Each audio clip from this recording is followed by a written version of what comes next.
Jack Torrance's attempted 5-month stint as the manager at the Overlook Hotel over winter was his opportunity to be king for a day before his untimely downfall. Going into the job interview that he has, which seems like a foregone conclusion, but Jack is. It's revealed that he's been a teacher and that he's trying to break out. He's trying to follow the American dream. He finds that even though he's got his wife and first child, that it's not enough, and that he wants to become a famous writer, which is very much the crux of what America and other Western countries are based on. This idea of you may be doing some job for now, but in the future that will change and you will achieve your dream. So like with Jack's writing, he's been a teacher, which is slightly related to that job, and then this job where he's managing the Overlook in winter while no one's there. He thinks that will also enable him to achieve his dream, because he's going to have a lot of time to work on his writing, because he's not going to have many distractions. And this is even more so true given the fact that in the film it's evident that Wendy's doing all of the work.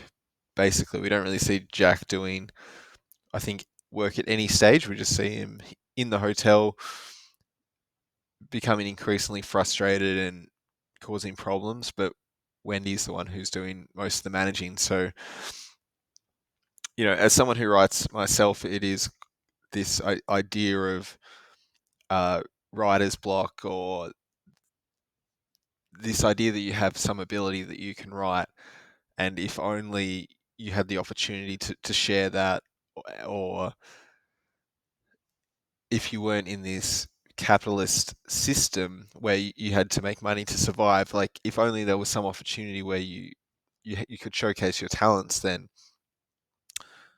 you would succeed. And part of this story, I think, is that Jack, he he's given this environment where he has no distractions. Like there's no other people apart from Wendy and Danny, and even Wendy is fully supportive of him and does all the work that he's meant to be doing. He tells her to stay out of the big hall that he's in where he's doing his writing, which was completely unfair. I mean,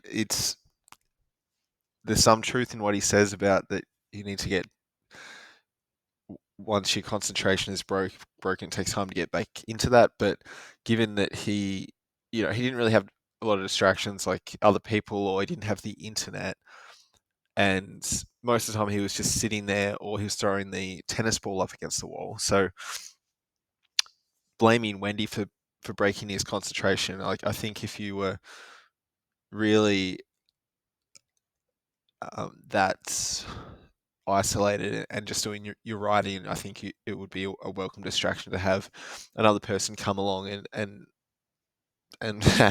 give you food or have a chat to you or something. But so he tells Wendy off for doing that, and then she doesn't enter that room again until towards the end of the film, where she finds his manuscript that says "All work and no play makes Jack a dull boy."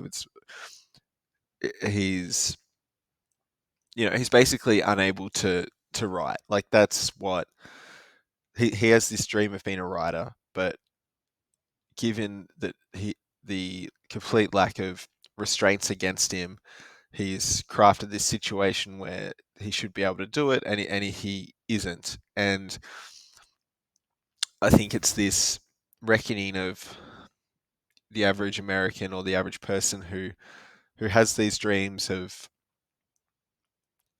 making it. And yes, there's a lot of talented people who are not able to make it, but with the invention of television and now the internet, everyone is seeing all these incredible things all the time, and they think that they are able to at the very least contribute to that, or partake in the magic of storytelling, things like this.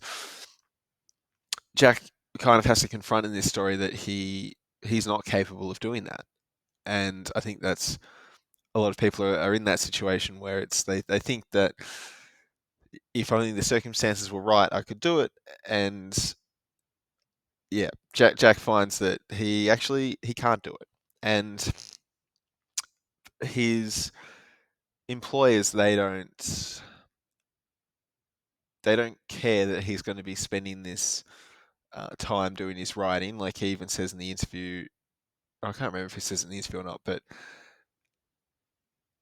they wouldn't care that he's up here in the hotel trying to do writing as long as the job gets done. And I think that's the same with employees everywhere. It's like employees are sort of aware that you have your own ambition, but that maybe there'll be a few people who are able to achieve that, but for the most part, people are going to live their working lives wishing that they were doing what they really want us to do, but unable to do it.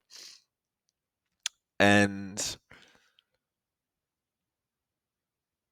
when Jack goes into the gold room, there's plenty of imagery in this shot shown, and there's other ones in other parts of the hotel where he has these crowns above his head, where it's like he's the king of the Overlook, but he's a false king, because when he goes into the gold room and he has some of his visions, he's at first not able to buy drinks because his money's no good, and then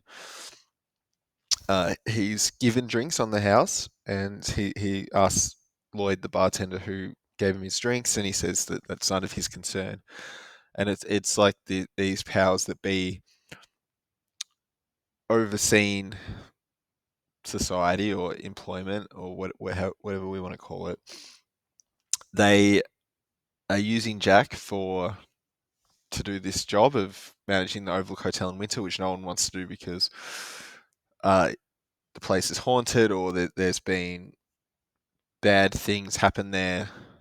Yeah, it's the whole thing with Halloran's speech, like The Shining. It's like you can sense that there's bad energy in the place, so nobody wants to do this job. So they've given it to Jack, and it's I don't know if it's an honor, but he's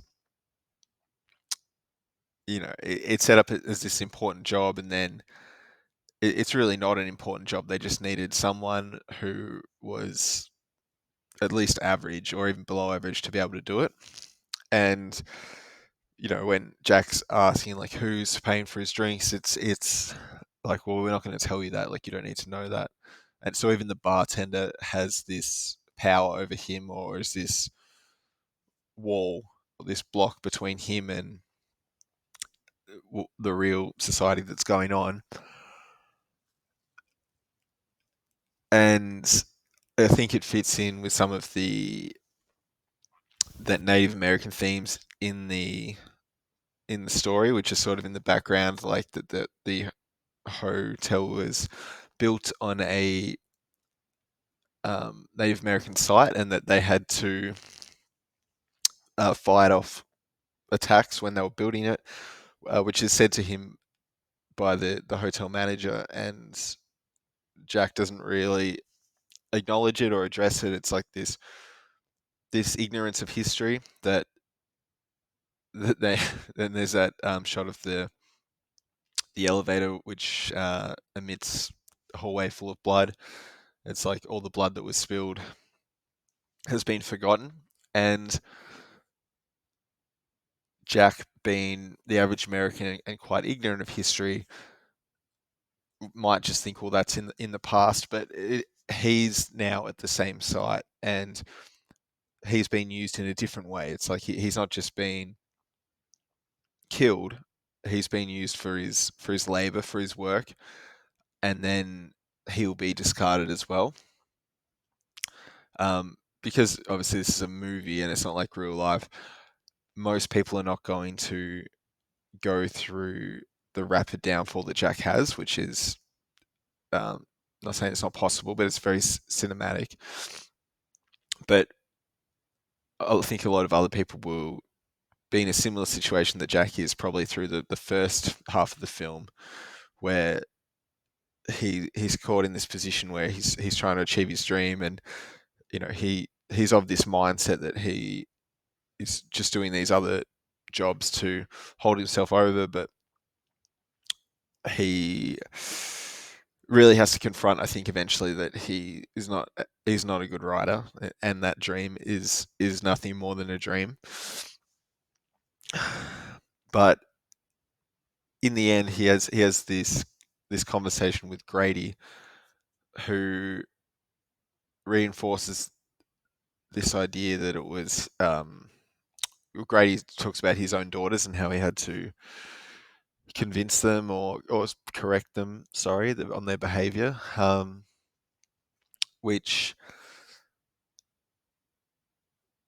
Jack, who eventually gets locked in the supply closet, he's desperate to prove himself that he is worthy, because he hasn't been able to prove himself in his writing. So he wants to prove himself in this job of managing the Overlook Hotel, which was originally not really what he wanted. And maybe the job of being a father was also not what he really wanted, given how dismissive he is of Wendy and Danny throughout the first half of the film. Like he's never looks at Wendy with a genuine smile. It's always a little twisted, like he's putting on a facade. Like, it's not just that he's evil. It's this idea of man not being exactly what he wants to be, being gassed up into these going to have these dreams that are going to come true, and then everything, like these jobs and his family, these are just a temporary distraction from that. And eventually, when he gets locked in the supply closet, this is past the point where he's realized his writing is not going to work, and Wendy has found that, which has created the argument. And maybe Wendy had sort of backed Jack in, because Jack had told her, like, he had sold her the dream that he had sold himself, and then Wendy's found out that that's not the case, and she now knows that for all of Jack's talk, there's not really much going on there. There's not much potential, and then she knocks him over the head with a baseball bat and locks him in the supply closet. So he's not able to. He's been outfoxed by Wendy, who he sort of views with disdain. And then when he's in the closet, he talks to Grady, which we could say it's in his own mind, but the messaging that he gets is that he needs to deal with his family, which obviously plays out, which is very famous part of the movie.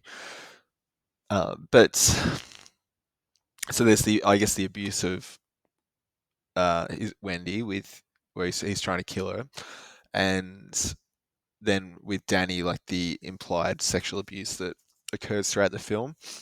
And it actually reminds me of an episode of How I Met Your Mother, where there's this concept of the chain of screaming, where in a corporate environment, like each boss screams down to the next level, and then if you don't have anyone to scream to, then you take that out on your family.